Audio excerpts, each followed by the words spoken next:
Que Round Six é um fenômeno da Netflix, isso com certeza você já sabe. Porque basta a gente entrar na internet que a gente vê milhões de pessoas falando a todo momento dessa série. Ela, que é uma série sul-coreana, estreou no dia 17 de setembro, já é uma das mais assistidas da plataforma. Ela mostra centenas de pessoas falidas participando de jogos mortais em busca de um prêmio milionário. Eu destacaria que a ênfase maior da série se dá muito mais para as atitudes dos jogadores do que os jogos em si, e também para as várias críticas sociais que ela traz ao longo de todo o seu enredo. Fora também que tem muito destaque para a trilha sonora e para os cenários simples, porém únicos e muito marcantes da série. E o sucesso dessa série se dá muito além do estilo de história, né? Por se tratar de um jogo de sobrevivência que por si só já traz muitos espectadores, mas também por se tratar de uma história feita numa esfera de mundo real. Então a gente fica ali pensando o tempo todo que aquilo ali poderia realmente acontecer. Bastava algum rico querer fazer um jogo daquele. E também pela identificação que a gente tem com os personagens e com as histórias de vida deles. Tudo isso junto faz até com que a gente fique pensando se talvez a gente participaria ou não, estando nas situações que eles estavam. Essas identificações que ela consegue fazer com o público gera conexão, e isso com certeza é um dos motivos do sucesso dessa série. Eu já adianto que ela é sim uma série que eu gostei bastante, que eu acho sim que vale a pena você assistir se você não assistiu ainda. E eu já te adianto que a partir daqui esse vídeo vai ter spoiler, então se você ainda não assistiu, não gosta de spoiler, eu recomendo que você assista primeiro e depois assista esse vídeo. Se você ficou no vídeo, provavelmente você já tem assistido a série, e eu quero te convidar a ir comentando a sua opinião ao longo desse vídeo também. Falando então do que rolou na série, a gente tem ali o nosso primeiro episódio bem focado em desenhar o perfil do nosso protagonista, o Kim-Hoon, que é um cara que tá desempregado, mora com a mãe, divorciado, tem uma filha que tá se afastando dele aos poucos. Mostrou ser bem consequente, mas também que tinha um bom coração. Com isso a gente foi vendo ao longo dos jogos. Além dele, a gente tem outros personagens muito importantes para a série, como por exemplo o San-ho, que é um amigo de infância dele e que tinha fama de ser muito inteligente e bem sucedido, mas no final acabou no jogo como ele. Durante os jogos a gente percebe o quanto que ele foi desonesto e individualista, e isso a gente já viu logo no segundo jogo, que foi o da Colmeia de Açúcar, quando ele desconfiou de ser aquele jogo e não quis compartilhar com as pessoas próximas dele ali no jogo, guardou para si e foi sozinho para a forma mais fácil, que era o triângulo. Então ali a gente já acendeu um alertazinho para o caráter dele. E o ápice do mau caráter dele foi naquele jogo da bolinha de gude, onde ele enganou o Abdul Ali, sendo que o Abdul Ali tinha ganhado as bolinhas de gude de forma honesta. E ali foi o ápice, e por fim, não nos surpreendendo quando ele matou a Saibyo. E por falar em Saibyo, ela foi uma personagem que me cativou bastante.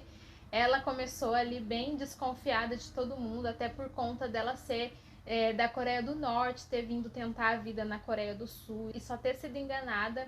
Então ela meio que não confiava em ninguém, mas ela se mostrou boa em várias situações do jogo e ela se demonstrou ser uma boa pessoa. Ela teve momentos muito intensos, por exemplo, no jogo da bolinha de gude, junto com a parceira dela do jogo, que no final acabou se sacrificando. E o que eu achei mega injusto com ela foi quando ela terminou de passar pela ponte e eles estouraram os vidros, que acabou ferindo ela gravemente.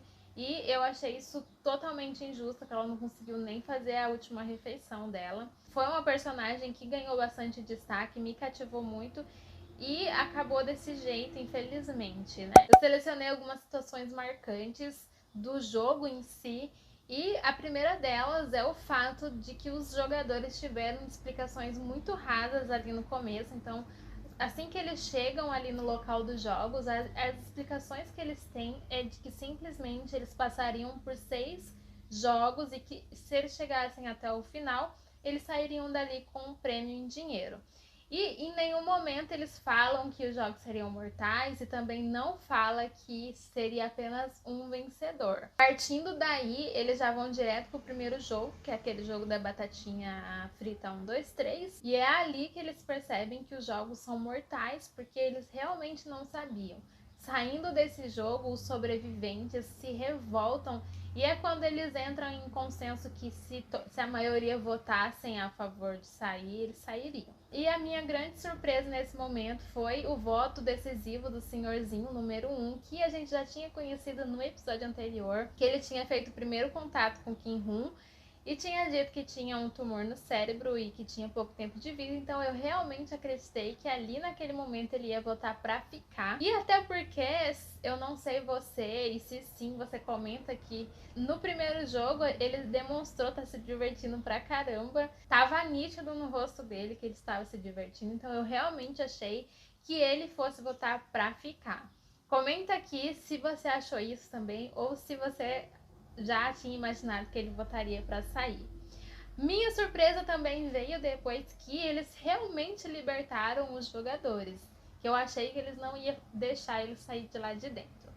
E eles saindo foi um momento enriquecedor para a série, porque acabou aprofundando um pouco mais nas histórias dos personagens principais. E depois disso, um fato surpreendente foi a alta porcentagem de pessoas que preferiram voltar aos jogos, mesmo sabendo que seriam jogos mortais. Elas estavam tão aflitas com a vida real delas, com a situação da vida real delas, que elas preferiram voltar aos jogos e tentar uma chance do que continuar ali vivendo do jeito que elas estavam vivendo. Com essa volta, uma coisa que foi muito boa para a série foi a entrada do policial no jogo. Claro que foi motivado por uma coisa pessoal, que ele estava procurando o irmão dele e ele decidiu levar a sério as denúncias do Kim-Hun, ligando o fato de que o irmão tinha desaparecido e tinha deixado um cartãozinho com aqueles mesmos símbolos que o Kim-Hun tinha levado à polícia.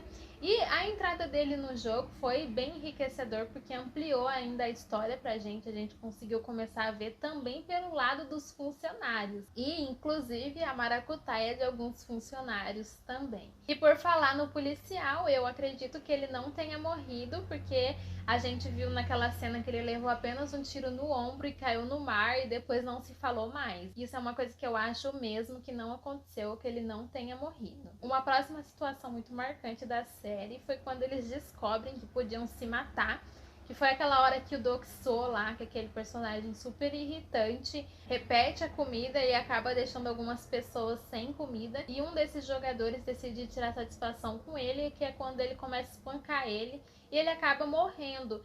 E daí o Kim-Hun entra em desespero e começa a chamar as pessoas falando que um jogador tinha matado o outro. E eles simplesmente entram, retiram o corpo e aumentam o valor do prêmio.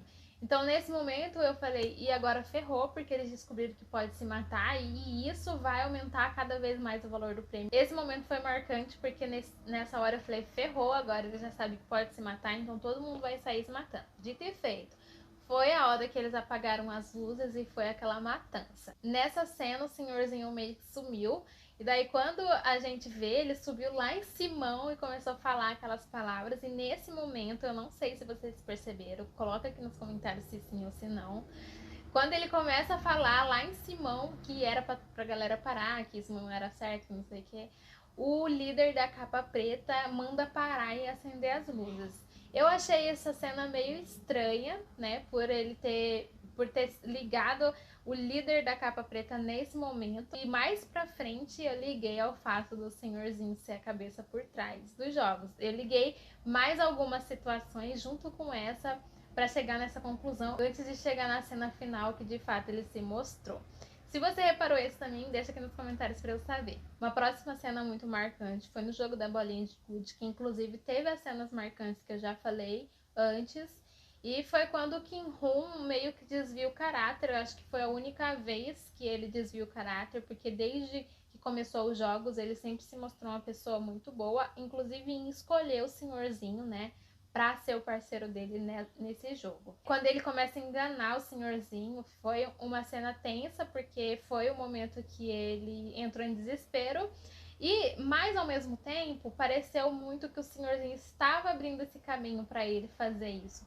A gente percebeu o quanto que isso mexeu com ele, né? A partir desse jogo, ele ficou muito para baixo e isso mexeu muito com ele. Então, foi uma cena bem marcante. Uma próxima situação marcante foi na Ponte de Vidro, quando aquela mulher que foi uma comédia durante a série toda e também foi usada, né, decide matar o Doxô e cumprir a promessa que tinha feito, que se ele traísse ela, ela faria aquilo, e ela realmente fez. Eu fiquei tentando imaginar como que ela faria isso, uma vez que o cara que tava na frente dela tinha pulado e ele simplesmente tinha jogado o cara. Eu fiquei imaginando que se ela tentasse pular pro quadradinho dele, ele faria isso também. Mas ela conseguiu enganar ele muito bem, falando que ia passar na frente, e daí ele não empurrou ela e ela simplesmente agarrou ele e levou ele junto com ela. Então ela cumpriu a promessa e tirou aquele jogador insuportável do jogo. Foi uma cena marcante também. Vai deixando aqui nos comentários quais foram as cenas mais marcantes na sua opinião, tá bom? Vamos interagindo aqui que eu vou respondendo vocês também. Depois desse jogo, o próximo jogo foi o jogo da Lula, e isso já era super esperado, uma vez que esse era o jogo de introdução da série. E para esse jogo sobrou os dois amigos de infância, que também era uma cena assim meio que previsível, talvez. Mas uma coisa que eu realmente não esperava era que o Sanho fosse se matar nesse jogo, depois de tantas coisas mau caráter que ele tinha feito durante todo o jogo. Isso me surpreendeu bastante. Eu imaginei que o Kim-hoon ganharia, não sabia como, talvez pelo jogo mesmo, mas eu não esperava que o Sanho fosse se matar nesse jogo. Depois do jogo, a vitória do Kim-hoon, ele volta para casa, e uma coisa que também era meio previsível era que talvez a mãe dele não sobrevivesse, o que de fato ocorreu. E isso, junto com tudo que ele passou no jogo, meio que desestabilizou ele totalmente. A gente percebe que ele perdeu totalmente o sentido, ele não usufruiu do dinheiro, ele simplesmente continuou vivendo do jeito que ele estava, mas com uma tristeza muito grande no olhar. A diferença que mostrou dele no começo da série, que apesar de todos os problemas que ele tinha, ele se demonstrava uma pessoa feliz.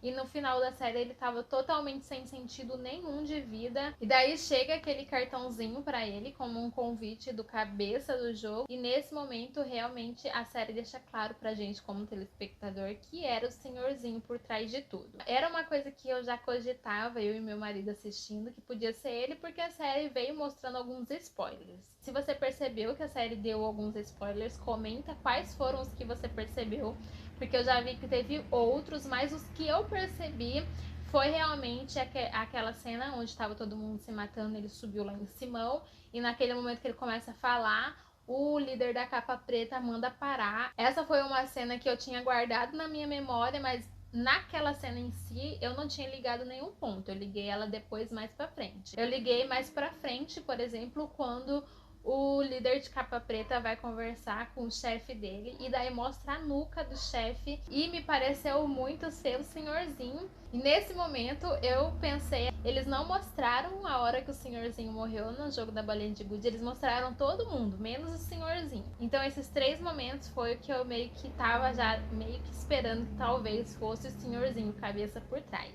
Então pra mim não foi tão surpreendente, acredito que pra um monte de gente também não foi, mas para algumas pessoas eu sei que foi, porque tem algumas pessoas que falaram realmente que não desconfiou de que seria ele. Uma coisa que, quando eu comecei a desconfiar que podia ser ele, eu fiquei imaginando que se ele fosse voltar, ele ia voltar bem mauzão, e que a doença dele tinha sido inventada apenas para ele participar do jogo, que não aconteceu. Quando ele voltou, ele estava totalmente debilitado, mais debilitado do que durante os jogos.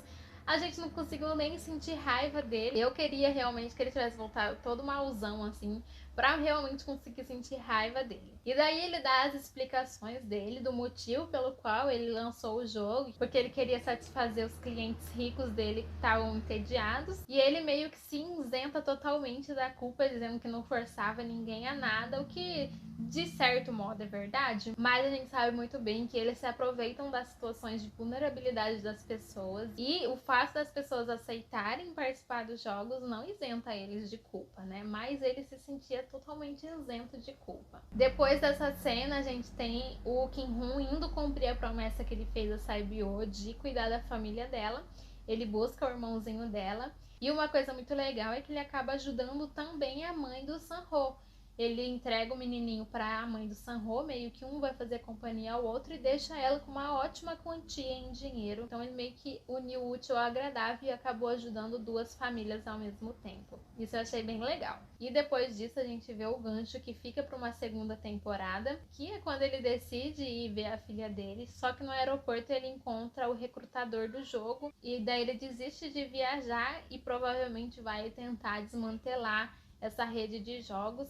E eu acredito muito que se for ter uma segunda temporada, ele vai voltar realmente para tentar desmantelar esses jogos, mas ele vai ter a ajuda do policial, que eu acredito muito que não tenha morrido. Aqui era realmente comentar a série e eu quero muito que vocês façam isso nos comentários também. Eu vou respondendo vocês. Essa foi a minha visão da série. Eu vou ficando por aqui e eu espero você no meu próximo vídeo. Inclusive, se você tá aqui ainda, já deixa seu like, se inscreve no canal e até mais!